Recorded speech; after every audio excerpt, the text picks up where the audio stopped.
And today we're going to touch on the things. I'm developing a format, how this is actually going to go. And we're going to just work through it, so just kind of bear with me as we go through it. In Genesis chapter 1, some of the things that we're going to consider, some of the things that we're going to find out is we're going to find out that God created man, and He created man intentionally. He created man purposefully, like I tell you all the time. And He created man innocent and without sin. And in His creating of man, He saw that man was all one or all alone in the process of creation.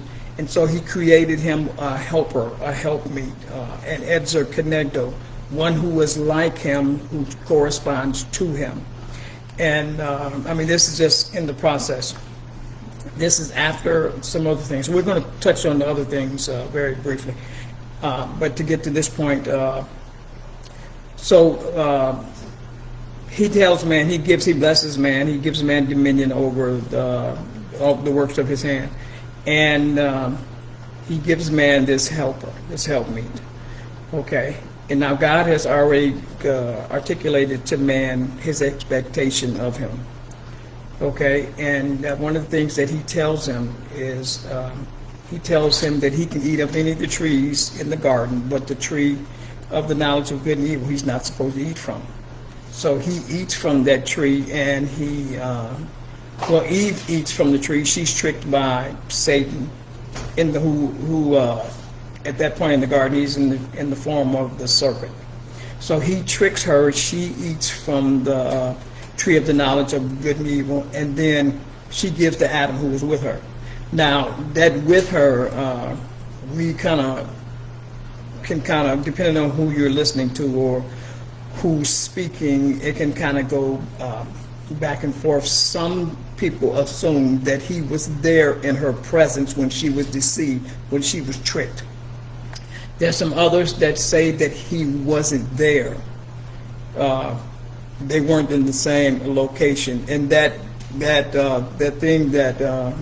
word that says she ate and she gave to her husband that was with her, it seems to be the problem. So it would be wise, and it would be good to look at those words in the Hebrew and see exactly what it's saying to get a better more thorough understanding of how that played out. So because a lot of that blame goes to Adam, where it's Adam should not have allowed Eve to be talking to the serpent, shouldn't have allowed the serpent to be talking to Eve, and those sorts of things. In regard to his stewardship and his relational responsibilities to Eve. But nonetheless, Adam eats. Okay, Eve gets tricked. Adam willfully sins against God. He violates God's commandment to him.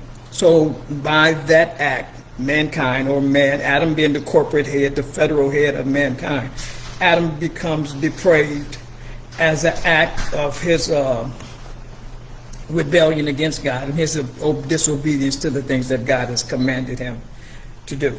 So because of that, because of God's plan for man and God's desire, God's love for man, He didn't just cast him off or just throw him away or discard him. Okay. And none of this took God by surprise. So God has in His mind already a plan of redemption. Okay. So then that in a nutshell is what causes redemption then to be necessary, because man was created for something better. Remember, I told you God created him intentionally, and God created him purposefully, but before God created him, He created good works in Christ Jesus that was assigned to him that he was supposed to do. So as a result of that, because God has a purpose for mankind, mankind is created for something better than depravity, then there necessitates redemption. And God has a plan. He has a redemptive plan even before the sin was committed. And what God desires is complete and unbroken communion with man, and man with God, in an incorruptible and uncontaminated creation. That was God's purpose. That was God's plan. Okay? So what we're going to see, or what we're seeing unfold before us in the book of Genesis, is God's creative acts. It's one of the things that we're seeing. Remember now, Genesis is the book of beginnings, so we're seeing a lot of beginnings. And let me mention this. I'm kind of getting ahead of myself here and there. But in Genesis, we're going to see the foundation of certain things, the beginning of certain things, and all things are going to play out and come to their conclusion in Revelation. And we'll probably hit that as we're walking through this. So each creative act was specific, that each of the creative acts that God did was specific to the need of man. Okay? And God's motivation throughout the whole creative process was focused on humanity. It was focused on us and providing for us what was best. And he did it out of his love for us. God wanted something. God spoke the thing that he wanted. And when he spoke the thing that he wanted, it came into creation. It came into existence. Out of all the things that God spoke out of all the things that God created,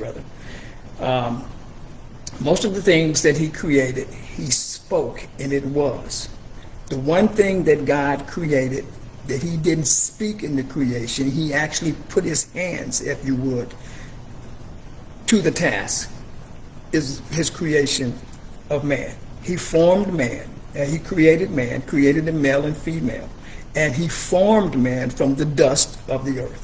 So the dust of the earth was in God's hands. So then when God comes and he forms the woman, he doesn't go back to the ground and scoop up another handful of dust.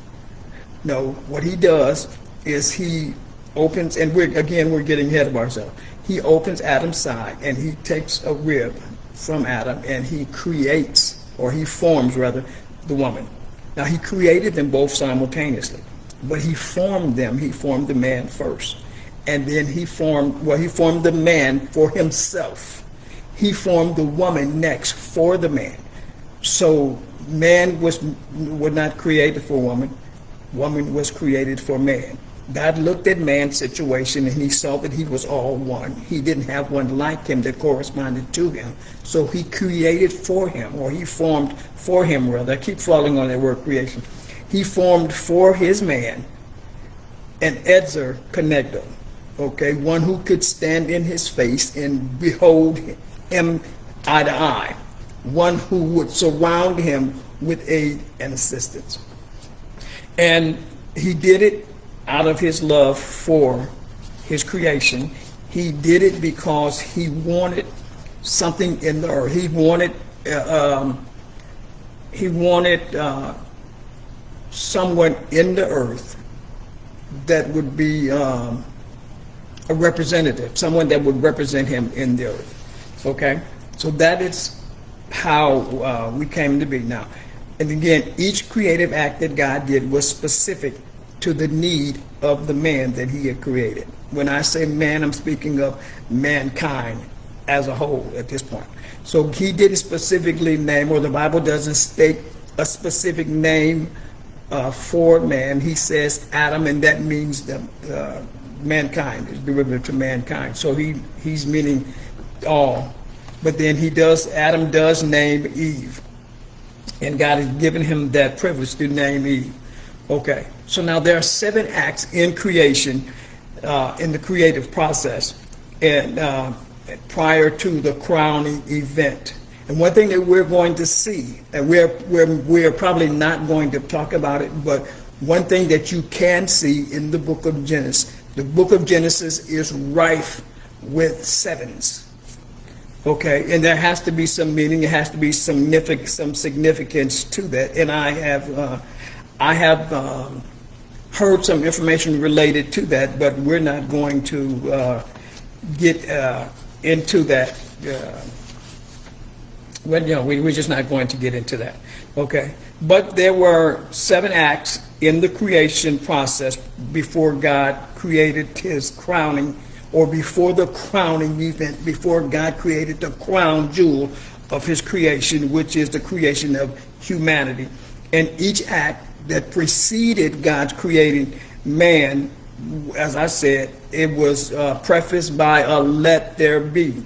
But when it came to the creation of the man, as I told you, this is the only creative act that God doesn't verbalize. God actually puts his hands, he performs it physically, okay? And